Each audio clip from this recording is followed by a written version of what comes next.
오늘 하나님께서 주신 말씀은 요한계시록 14장 1절부터 5절까지 말씀입니다. 교독하시고 마지막 절 같이 읽습니다. 또 내가 보니 보라, 어린 양이 시온산에 섰고 그와 함께 14만 4천이 서 있는데 그들의 이마에는 어린 양의 이름과 그 아버지의 이름을 쓴 것이 있더라.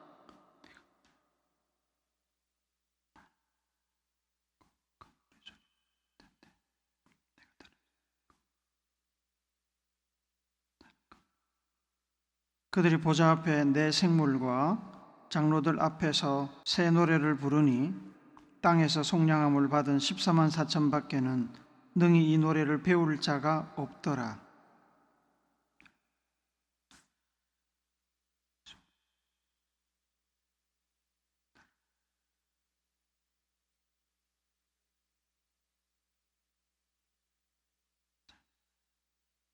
같이 읽습니다. 그 입에 거짓말이 없고 흠이 없는 자들이더라. 아멘. 벌써 10년이나 지난 것을 깨닫고 깜짝 놀랐습니다. 한 2, 3년 되었나 생각했습니다. 신은 죽지 않았다라는 영화가 2014년에 미국에서 만들어졌습니다. 기독교 상업 영화인데 우리나라에는 2015년에 수입되었습니다.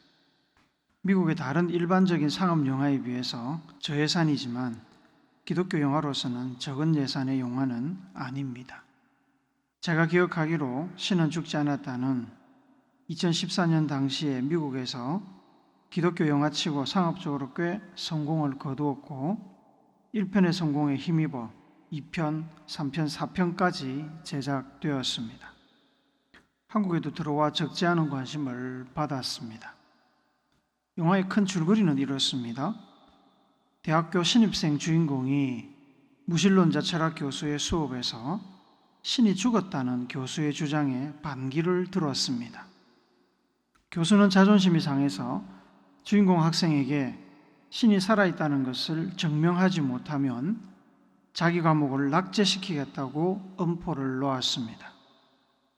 주인공은 대학교 1학년 학생이었지만 하나님을 신실하게 믿고 있었기에 최선을 다해서 신이 살아있다는 것을 증명하려고 노력합니다.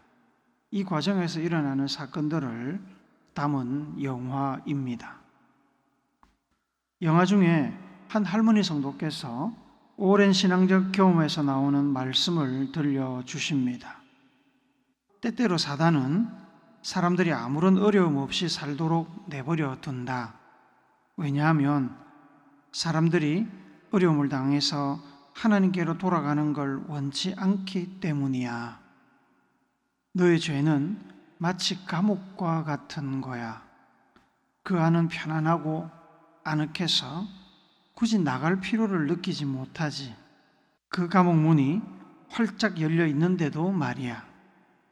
하지만 어느 날 시간이 다 되어 그 문이 쾅 하고 닫히는 순간 갑자기 말이야, 그때는 너무 늦은 거지. 이 할머니 성도는 물질의 풍요와 안락함 뒤에 숨어있는 사탄의 계략을 이야기하시는 것입니다.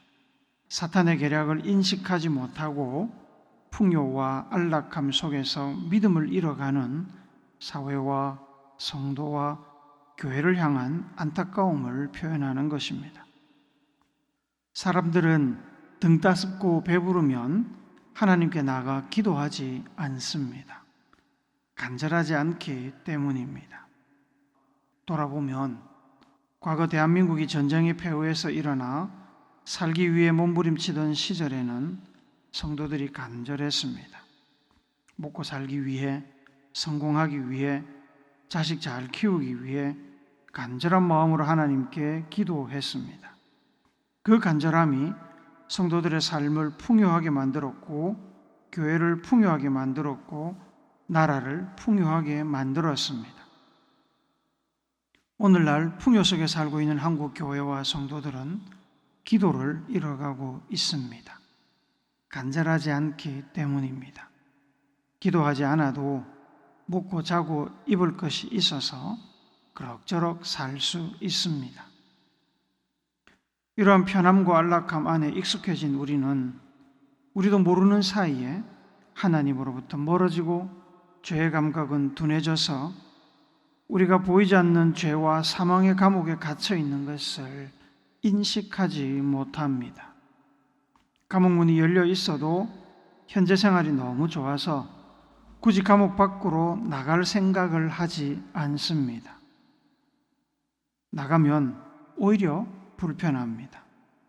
예배드리는 일, 헌금하는 일, 기도하는 일, 말씀에 순종해서 사는 일, 세상 사람들과 다른 생각을 가지고 다른 길을 가는 일 모두 불편합니다. 하지만 감옥 안에 있으면 편하지요. 신경 쓸 것이 없습니다. 누구 하나 간섭하지도 않고 내 마음대로 내가 원하는 삶을 살 수 있습니다.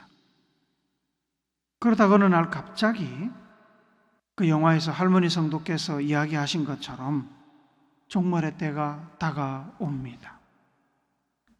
데살로니가전서 5장 2절 3절을 우리 같이 읽습니다. 시작. 주의 날이 밤에 도둑같이 이를 줄을 너희 자신이 자세히 알기 때문이라. 그들이 평안하다 안전하다 할 그때에 임신한 여자에게 해산의 고통이 이름과 같이 멸망이 갑자기 그들에게 이르리니 결코 피하지 못하리라. 종말에는 두 가지가 있습니다. 개인적인 종말과 역사의 종말입니다. 개인적인 종말은 죽음이고 역사의 종말은 예수님의 재림입니다. 예수님의 재림도 그렇지만 죽음은 갑자기 찾아오기 때문에 대비하기가 어렵습니다. 죽음을 대비하고 삶을 정리할 수 있는 시간을 가지는 사람은 복받은 사람입니다. 그런데 대부분의 사람들은 죽음의 때를 알아도 삶을 정리하지 못합니다. 재산은 정리할지 모르지만 자신의 죄를 회개하고 죽음 이후의 세상은 제대로 대비하지 못합니다. 죽음 이후에 뭐가 있는지 아십니까? 죽으면 모든 것이 끝일까요?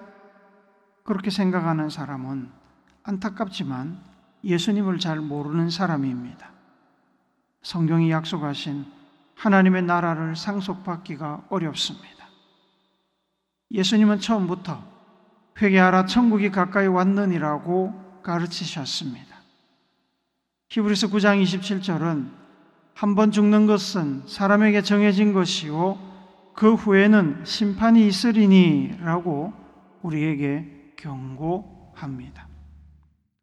죽음 이후에 당면할 심판을 준비할 새도 없이 우리는 갑자기 죽음을, 종말을 맞게 됩니다. 준비 없이 맞이하는 종말은 우리를 천국으로 인도하지 못합니다. 그래서 평소에 우리가 아직 멀쩡하고 우리의 의지로 하나님 앞에서 죄를 회개하고 말씀에 순종하는 삶을 살 수 있을 때 평소에 항상 죽음 이후에 있을 삶과 심판을 준비해야 합니다. 데살로니가전서 5장 16절부터 18절은 항상 기뻐하라, 쉬지 말고 기도하라, 범사에 감사하라, 이것이 그리스도 예수 안에서 너희를 향하신 하나님의 뜻이니라 라고 당부하고 있습니다. 역사의 종말이라는 관점에서 말씀을 드리자면 예수님이 언제 재림하실는지 모르기에 평소에 우리는 거룩하고 경건한 삶을 통해 예수님의 오심을 대비하며 살아야 합니다. 예수님께서는 마태복음 24장에서 주인이 돌아오길 기다리는 청지기 비유, 신랑을 기다리는 열처녀 비유, 달란트 비유 등을 말씀하시면서 주님이 언젠가 갑자기 오실 것이니까 잘 준비하는 사람이 지혜로운 사람이고 주님의 칭찬 듣고 주님과 함께 하늘나라에 들어갈 사람이라고 말씀하셨습니다. 이것은 마치 휴전 중인 우리나라가 항상 전쟁을 대비하는 것과 같습니다. 6.25 전쟁이 언제 일어났는지 아십니까? 군인들마저 주말이라고 총도 놓고 마음도 놓고 편히 쉬고 있던 일요일 새벽에 일어났습니다. 우리가 손 놓고 편안히 자는 그때에 느닷없이 예수님은 재림하시고 죽음은 우리의 뒤통수를 치며 우리를 덮칠 것입니다. 성경은 우리에게 죽음과 죽음 이후의 삶을 대비하는 지혜로운 그리스도인의 삶을 살 것을 당부하며 많은 말씀을 하십니다. 그 중에 대표적인 말씀이 바로 오늘 우리가 읽은 요한계시록입니다. 요한계시록은 patmos섬에 유배되어 있던 사도 요한이 환상 속에서 받은 말씀과 경험한 환상을 기록한 책입니다. 요한계시록, 또 요한묵시록이라고도 불립니다. 영어로는 Revelation인데 이 Revelation은 폭로, 누설, 드러냄이라는 뜻입니다. 사람이 연구해서 밝혀낸 사실이나 지어낸 글이 아니라 하나님께서 세상에 드러나 있지 않던 것을 드러내 보여주신 말씀이라는 뜻입니다. 요한계시록은 크게 두 부분으로 나뉩니다. 1장부터 3장은 소아시아 7교회에 보내는 예수님의 편지입니다. 4장부터 22장은 요한이 본 환상으로 종말에 있을 다양한 사건과 하나님 나라에 관한 내용입니다. 환상을 경험한 후에 사도 요한은 이렇게 마무리합니다. 계시록 22장 20절을 같이 읽습니다. 시작. 이것들을 정언하신 이가 이르시되 내가 진실로 속히 오리라 하시거늘 아멘. 주 예수여 오시옵소서. 예수님은 속히 재림하실 것이고 요한이 본 환상과 같은 일들이 일어날 것이니까 잘 준비하여 기다리는 성도가 되라는 당부입니다. 그 당부를 요한은 아멘으로 화답했습니다. 오늘 우리가 읽은 본문은 요한이 환상 중에 본 한 장면입니다. 이 환상에서 요한은 시온산, 곧 예루살렘 산을 보았습니다. 그곳에는 어린 양이신 예수님께서 서 계셨습니다. 어린 양은 이사야나 세례 요한이 이야기한 대로 구원자 예수님을 일컫는 표현입니다. 예수님과 함께 14만 4천 명의 사람들이 있었습니다. 그들의 이마에는 어린 양의 이름과 어린 양의 아버지의 이름이 낙인처럼 쓰여 있었습니다. 낙인은 짐승이나 과거 노예 제도가 있을 때 노예의 몸에 소유자가 자신의 소유권을 나타내기 위해서 찍은 불도장을 말합니다. 어린 양이신 예수님과 함께 있던 14만 4천 명의 이마에 어린 양의 이름과 하나님의 이름이 찍혀 있었다는 것은 그 14만 4천 명이 예수님과 하나님의 소유된 사람들이라는 뜻입니다. 그들은 예수님께서 그들의 생명을 구원했기 때문에 예수님께 생명의 빚을 진 사람들입니다. 이 환상과 함께 하늘에서 소리가 있었습니다.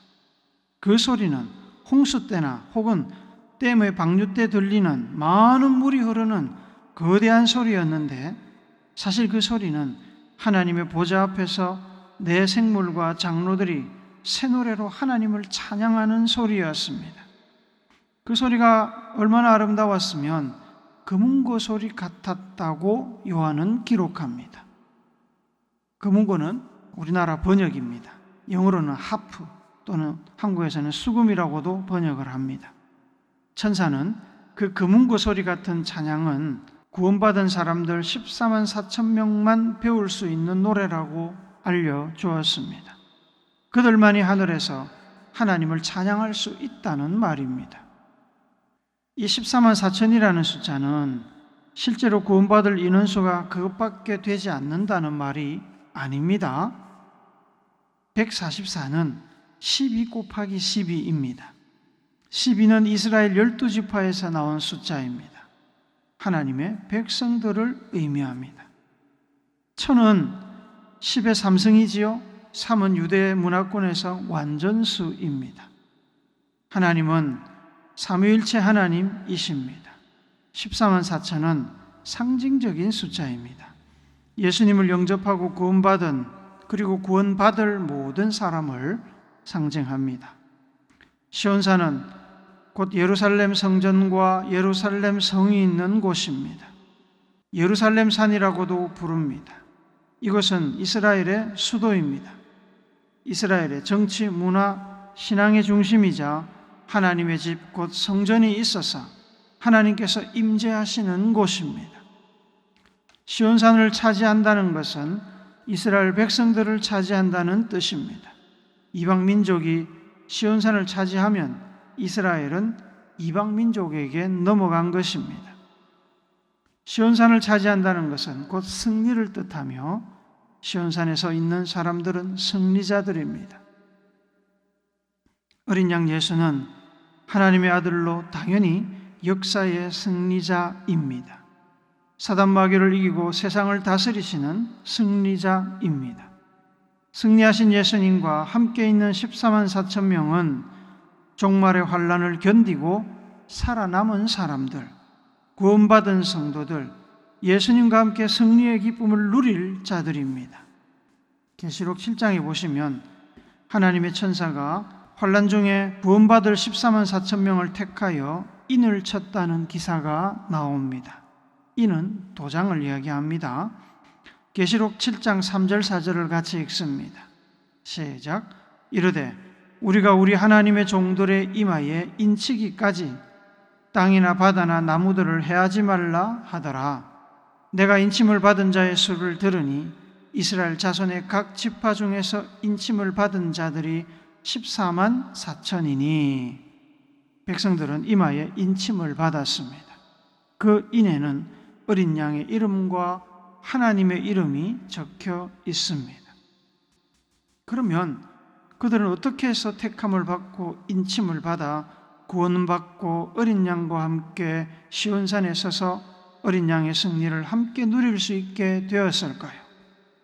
그들은 어떤 자격을 가지고 있을까요? 본문 4절 5절이 그들이 어떤 사람들인지를 증언합니다. 한 번 더 읽습니다. 시작. 이 사람들은 여자와 더불어 더럽히지 아니하고 순결한 자라. 어린 양이 어디로 인도하든지 따라가는 자며 사람 가운데서 속량함을 받아 처음 익은 열매로 하나님과 어린 양에게 속한 자들이니 그 입에 거짓말이 없고 흠이 없는 자들이더라. 환상 가운데 요한을 안내하던 하나님의 천사는 어린 양과 함께 시온산에 선 14만 4천 명의 사람들이 영적인 싸움에서 지지 않고 환난을 견뎌서 결국에 구원받아 어린 양과 함께 승리의 영광을 누리게 된 이유를 세 가지로 설명합니다. 첫째로 그들은 여자와 더불어 더럽히지 않은 사람들입니다. 더럽히지 않았기에 그들은 순결한 사람들입니다. 여기서 여자는 땅 위의 성도들과 사람을 타락시키는 사탄이나 사탄의 부하들을 일컫는 말입니다. 그들은 사탄의 유혹에 넘어가지 않았습니다. 그들은 이단적인 사상이나 세속적인 욕망과 탐욕에 눈이 멀어서 자신들의 신앙을 타협하지 않았습니다. 사탄은 우리에게 항상 야야 적당히 해라, 몸도 살펴야지, 교회 하러 가지 않는다고 무슨 일이 생기냐, 바쁜데 기도하러 하지 않는다고 무슨 일이 생기냐, 걱정하지 마라, 하나님은 그런 쫌생이가 아니다, 남도 사랑해야 하지만 네 몸, 네 가정부터 먼저 챙겨라, 하나님도 사람도 다 이해한다, 이제 좀 쉬엄쉬엄 해라, 보는 사람도 없는데 그런다고 누가 알아주냐 라고 속삭이며 유혹의 손을 내밀고 있습니다. 정신을 바짝 차리지 않으면 가랑비에 옷 젖듯이 우리는 그렇게 죄에 물들어가며 순결한 신앙에서 멀어져 갑니다. 어린 양과 함께 서 있는 사람들은 그러한 사탄의 유혹에서 자기를 지킨 사람들입니다. 둘째로 그들은 어린 양이 어디로 인도하든지 따라가는 자들입니다. 그들은 어린 양이 어디로 가든지 어린 양의 인도를 따라 함께 가는 사람들입니다. 그래서 승리의 산, 구원의 산, 시온산까지 함께 간 것입니다. 고속도로 같이 편한 길이었다고 생각한다면 착각입니다. 예수님은 십자가를 지고 예루살렘에 모여있던 수많은 관중들로부터 온갖 비난과 폭력과 침뱉음과 야유를 다 겪으면서 로마 군인들의 채찍에 맞아 상하고 찢긴 몸으로 그 무거운 십자가를 지고 골고다 언덕을 올라가셨습니다. 누구든지 나를 따라오려거든 자기를 부인하고 자기 십자가를 지고 나를 따를 것이니라고 말씀하십니다. 자기도 십자가를 졌고 따라오는 이들에게도 십자가를 지라고 명령하셨습니다. 어린 양 곁에 선 사람들은 그렇게 예수님의 명령을 따라 십자가를 지고 예수님을 따라간 사람들입니다. 예수님께서 여러분에게 주신 십자가가 무엇이든 그 십자가를 지지 않고는 미안한 말씀이지만 시온산에 함께 오를 수 없습니다. 셋째로 그들은 하나님과 어린 양에게 속한 자들입니다. 앞서 그들의 이마에 있는 어린 양의 이름과 하나님의 이름이라는 인에 관해 잠깐 말씀을 드렸습니다. 소유권자의 이름입니다. 그들은 하나님과 예수님의 소유된 백성들입니다. 하나님과 예수님의 소유가 된다는 것은 하나님과 예수님의 뜻에 따라 순종하는 삶을 살아야 한다는 뜻입니다. 종이나 노예가 주인의 말씀에 순종해야 하는 것은 당연한 일이지 않습니까? 월급 받는 직업만 해도 불이 불법한 일이 아니라면 웬만하면 사장의 말을 따라야 합니다. 하물며 주인에게 소유된 사람들이 따르는 것은 두말할 필요가 없습니다. 그래서 그들은 정직하신 하나님의 뜻에 따라 그 입에 거짓말이 없는 사람들입니다. 늘 하나님 앞에서 정직하며 입술에 하나님의 파수꾼을 세운 사람들입니다. 그리고 흠이 없는 자들입니다. 그들이 흠이 없는 것은 그들이 잘해서가 아닙니다. 계시록 7장 13절 14절을 같이 읽습니다. 시작. 장로 중 하나가 응답하여 나에게 이르되 이 흰옷 입은 자들이 누구며 또 어디서 왔느냐? 내가 말하기를 내 주여 당신이 아시나이다 하니 그가 나에게 이르되 이는 큰 환난에서 나오는 자들인데 어린 양의 피에 그 옷을 씻어 희게 하였느니라. 어린 양과 함께 있는 이들이 흠이 없는 것은 주인 되신 어린 양 예수님께서 자기 피로 그들의 죄와 허물을 다 씻었기 때문입니다. 종이 주인을 위해 피를 흘린 것이 아니라 주인이 종을 위해 피를 흘리셨습니다. 그 은혜의 피로 종들이 깨끗하게 되었고 환난과 심판을 통과하게 된 것입니다. 예수님께서는 그 피값으로 백성들을 사셨습니다. 사랑하는 우물교회 성도 여러분, 어린 양과 함께 선 14만 4천 명의 사람들은 예수 그리스도를 믿고 순종하는 삶을 살아 구원받은 성도들을 말합니다. 우리가 오늘 이렇게 같이 예배드리고 있지만 앞날은 아무도 모르는 것입니다. 바라기는 우리 모두가 훗날 주님이 이 땅에 오실 때에 어린 양 예수와 함께 시온산에 서 있기를 소원합니다. 함께 있기를 축복합니다. 그렇게 하려면 평소에 갑작스럽게 오실 주님을 맞이할 준비를 해야 합니다. 사탄과 타협하지 않고 신앙을 순결하게 지키고 성령이 인도하시는 대로 순종하며 따라가야 합니다. 예수님의 소유된 백성으로서 말씀을 따라 거짓 없이 정직하고 예수님의 보혈을 의지하여 죄를 회개하고 정결한 삶을 지속해야 합니다. 쉬운 일이 아닙니다. 그러나 목숨 걸 가치가 있습니다. 구원과 천국과 영생이 달린 일입니다. 다시 오실 주님을 기다리며 거룩하신 하나님의 백성된 삶을 신실하게 살아내어 우리 모두 함께 하나님의 나라에서 하나님을 찬양할 수 있기를, 어린 양과 함께 시온산 위에 설 수 있기를 예수님의 거룩하신 이름으로 축복합니다. 아멘.